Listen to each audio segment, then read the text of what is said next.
Oh, Lars Sullivan. This dude supposedly was booked to make his debut on Monday Night Raw and even on SmackDown, but some reports indicate that he had an anxiety attack. What does that mean? Does that mean he has a fear of stage? According to Dave Meltzer, Lars Sullivan was booked to face John Cena at WrestleMania, and he was supposed to win that match. With him being this destroyer and a giant in NXT, you would think he would have an easy way to go to the main roster and squash some people.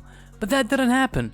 We saw that, with the other call-ups like EC3, Lacey Evans, Heavy Machinery. They all had dark matches on the main roster, and that may show that they only planned for Lars Sullivan to have a dark match, but he didn't show up. Some people say he just went home with no reason, and some say the company knew about him and sent him home. So does that look good for Lars Sullivan? He's the gargantuan on NXT. He had an awesome 5 stars match for the North American 6-way ladder match that we all loved, and it all looked good for the guy. And we have been seeing these teasers for weeks. I know maybe they want to keep him secret until the Royal Rumble or have this big feud start at the Rumble match. John Cena announced that he will be entering the Royal Rumble and most probably he's showing up in that match. And it's safe to say he will have a big push on the main roster. He's big, he's strong, and Vince McMahon loves those type of people. Braun Strowman had an awful hiccup with Brock Lesnar on Monday Night Raw, and when you can't do promos on the main roster, that doesn't bode good for you. And Lars Sullivan is well known to be a good speaker, even though he's a monster, but he's a really good speaker.